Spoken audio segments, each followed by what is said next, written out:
പാത്രം ചൂടായതിനു ശേഷം അതിലേക്ക് 2 ടേബിൾ സ്പൂൺ നമുക്ക് നല്ലെണ്ണ ചേർക്കാം. എന്നിട്ട് വഴുതനങ്ങ ഇങ്ങനെ മേളിലത്തെ ഭാഗം മുറിച്ച് 4ആയിട്ട് മുറിച്ച് അകത്തുള്ള പുഴുവൊന്നും ഇല്ല എന്നുള്ളത് ശ്രദ്ധിച്ചതിന് ശേഷം നമുക്ക് ഈ എണ്ണയിലിട്ട് നല്ലോണം ഒന്ന് വഴറ്റിയെടുക്കാം. ഈ എണ്ണയിൽ കിടന്ന് തന്നെ വഴുതനങ്ങ ഒരു 60% തന്നെ കുക്കായി കിട്ടണം. അപ്പോൾ നല്ലോണം ഇതൊന്ന് വഴണ്ട് ഒരു 60% കുക്കായിട്ടുണ്ട്. ഇപ്പം നമുക്ക് ഇത് വേറൊരു പാത്രത്തിലേക്ക് മാറ്റാം.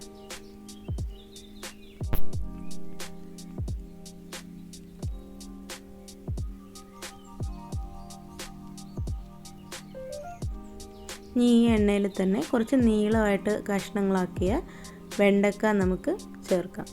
വെണ്ടക്കയും ഈ എണ്ണയിൽ കിടന്ന് തന്നെ നല്ലോണം ഒന്ന് വഴണ്ട് മൊരിഞ്ഞ് കിട്ടണം. നമ്മളില്ലെങ്കിൽ നേരെ കറിയിൽ ചേർത്ത് കഴിഞ്ഞാൽ വെണ്ടക്ക ഒരു പശപ്പായിട്ടുണ്ടാകും. അത് കാരണമാണ് നമ്മൾ ഇവിടെ എണ്ണയിൽ ആദ്യം ഇട്ട് വഴറ്റിയെടുക്കുന്നത്. ഇപ്പം നല്ലോണം വെണ്ടക്ക വഴണ്ട് കിട്ടിയിട്ടുണ്ട്.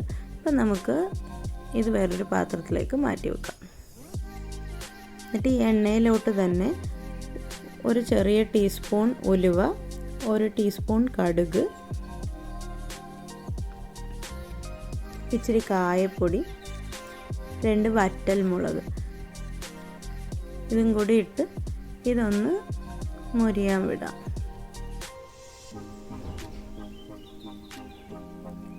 ഇത് നല്ലോണം ഒന്ന് മുരിഞ്ഞ് വരുമ്പോഴേക്കും ഇതിലേക്ക് ഒരു 5-6 അല്ലി വെളുത്തുള്ളി നടുവേ കീറി ചേർക്കാം. നിങ്ങളുടെ വെളുത്തുള്ളിയുടെ കഷ്ണങ്ങൾ ചെറുതാണെങ്കിൽ ഒരു 7-8 വരെ തന്നെ ചേർക്കാം.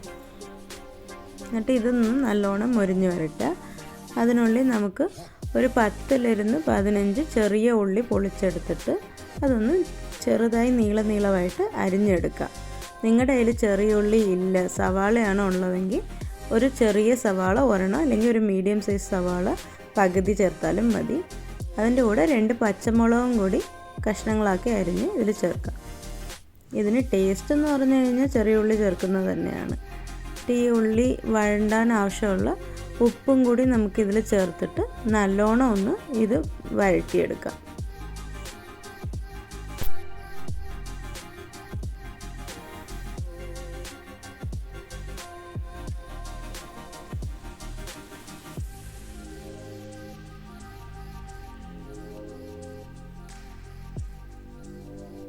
ഇതിലേക്ക് ഒരു കൊത്ത് കറിവേപ്പിലയും കൂടി നമുക്ക് ചേർക്കാം.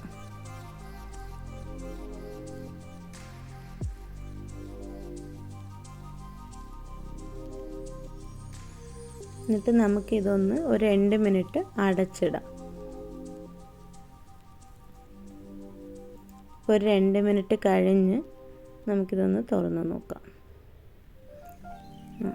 ചെറിയ ഉള്ളിയും വെളുത്തുള്ളിയും എല്ലാം കൂടി നല്ലതായിട്ടൊന്ന് വഴണ്ട് കിട്ടിയിട്ടുണ്ട്.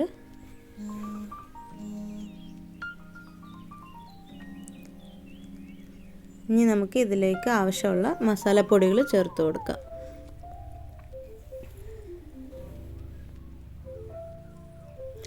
ഒരു 1/2 ടീസ്പൂൺ മഞ്ഞൾ പൊടി, 1 ടീസ്പൂൺ മുളക് പൊടി, 1/2 ടീസ്പൂൺ സാമ്പാർ പൊടിയാണ് ഞാൻ ചേർക്കുന്നത്. പൊതുവേ ഇവിടെ ചേർക്കുന്നത് 1/2 ടീസ്പൂൺ കുളമ്പ് മുളകാപ്പൊടി എന്ന് പറയും തമിഴ്നാട്ടിൽ, അതാണ് അവർ ചേർക്കുന്നത്. അത് ഇല്ല എന്നാണെങ്കിൽ നിങ്ങൾ സാമ്പാർ പൊടിയും 1/2 ടീസ്പൂൺ ചേർക്കാം. ഞാൻ അത് കാരണമാണ് സാമ്പാർ പൊടി ചേർത്ത് ഇന്ന് ഉണ്ടാക്കി കാണിക്കുന്നത്. ഇനിയൊരു ദിവസം വീഡിയോയിൽ ഞാൻ ആ കുളമ്പ് മുളകാപ്പൊടി എങ്ങനെ ഉണ്ടാക്കാം എന്ന് കാണിക്കാം. ഇത് നല്ലോണം ഒന്ന് വഴറ്റി ഈ മസാലകളുടെ പച്ച മണം പോകുന്നുണ്ട്.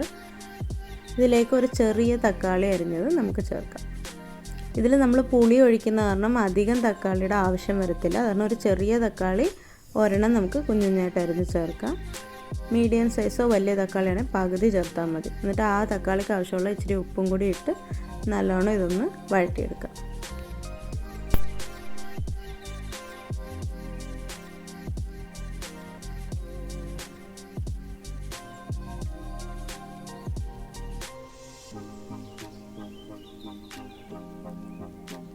തക്കാളി ഇപ്പോൾ എല്ലാത്തിൻ്റെ കൂടെയും നല്ലോണം യോജിച്ചിട്ടുണ്ട്. നമുക്കൊരു 1 മിനിറ്റോളം ഇതൊന്ന് അടച്ചു വെക്കാം. അടച്ചു വെക്കുമ്പോൾ പെട്ടെന്ന് തക്കാളി കുക്കായിക്കോളും. ഒരു 1 മിനിറ്റ് കഴിഞ്ഞ് തുറന്ന് നോക്കാം. ഇപ്പോൾ തക്കാളി നല്ലോണം കുക്കായി എല്ലാ മസാലയുടെ കൂടെയും യോജിച്ചിട്ടുണ്ട്.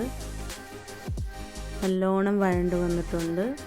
ഈ സ്റ്റേജിൽ നമുക്ക് നേരത്തെ നമ്മൾ വഴറ്റി മാറ്റി വെച്ചിരിക്കുന്ന വഴുതനങ്ങ ചേർക്കാം. വഴുതനങ്ങ ചേർത്തിട്ട് നമുക്ക് നല്ലോണം ഇതൊന്ന് ഇളക്കി യോജിപ്പിക്കണം. ഈ മസാലക്കൂട്ട് വഴുതനങ്ങയിലെ എല്ലാ വശവും പടരുന്ന കണക്ക് നല്ലോണം നമുക്ക് ഇളക്കാം.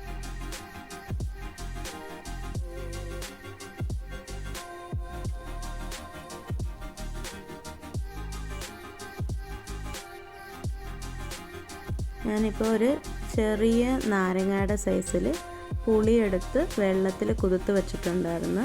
അപ്പോൾ നമുക്ക് ആ പുളിയുടെ വെള്ളം വന്നിട്ട് ഇതിലോട്ട് പിഴിഞ്ഞ് ഒഴിക്കാം. ഞാൻ ഒരു കപ്പോളമാണ് വെള്ളം ഒഴിച്ച് അത് വെച്ചിരുന്നത്. അത്രയും നമുക്ക് ഇതിലോട്ട് ഒഴിക്കാം.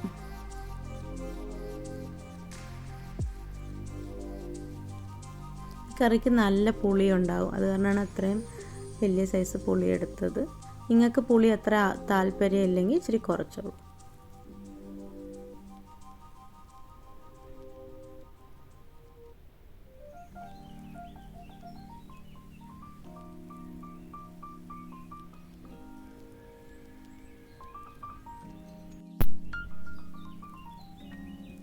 നമുക്കൊന്ന് നല്ലതായിട്ട് ഇതൊന്ന് ഇളക്കി യോജിച്ച് കൊടുക്കാം.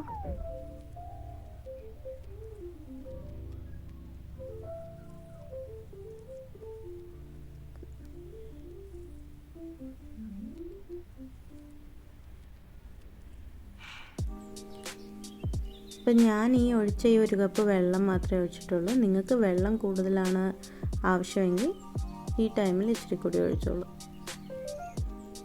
എന്നിട്ട് നമുക്കിതൊരു 5 മിനിറ്റത്തോളം അടച്ച് വെക്കാം. കറി ഒന്ന് നല്ലോണം തിളച്ച് വരട്ടെ. ഒരു 5 മിനിറ്റ് കഴിഞ്ഞ് കറി നല്ലോണം തിളച്ച് എണ്ണയൊക്കെ തെളിഞ്ഞ് വരുന്നുണ്ട്.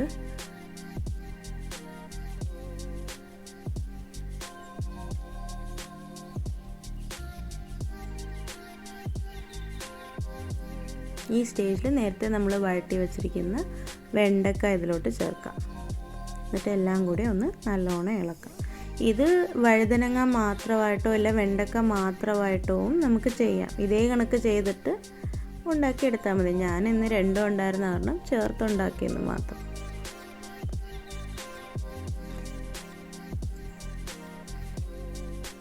നമുക്ക് കുറച്ച് നേരം കൂടി ഒന്ന് കറിയൊക്കെ തിളച്ച് ഈ വെണ്ടക്കയും വഴുതനങ്ങയും എല്ലാം കൂടി ഇതിലൊന്ന് യോജിച്ച് വരുന്നവരെ അടച്ചു വെക്കാം. ഈ കറി നല്ലോണം തിളച്ച് എണ്ണയൊക്കെ നല്ലോണം തെളിഞ്ഞ് വന്നിട്ടുണ്ട്.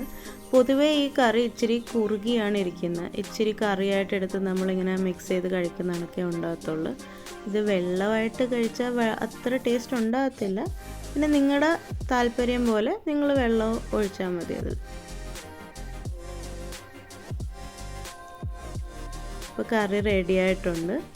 നമുക്കിനി അത് ഓഫ് ചെയ്തിട്ട് ഒരു 10-15 മിനിറ്റ് ഇതെങ്ങനെയാണ് വിടാം. കാര്യം ഇതൊരു 10-15 മിനിറ്റെങ്കിലും നമ്മൾ വിട്ടിട്ട് പിന്നെ കഴിക്കുമ്പോഴാണ് ഇതിൻ്റെ ടേസ്റ്റ് നല്ലതായിട്ടുണ്ടാകുന്നത്. കാരണം നമുക്ക് അത്ര നേരം വിടാം. ഇപ്പോൾ കറി നമുക്ക് റെഡിയായി. എല്ലാവരും ട്രൈ ചെയ്ത് നോക്കണേ. ഇതുപോലത്തെ ടേസ്റ്റി റെസിപ്പീസ് വീട്ടിലെങ്ങനെ ഈസി ആയിട്ട് ഉണ്ടാക്കാനെന്നറിയാൻ like, share and subscribe to Aussie South Indian bytes.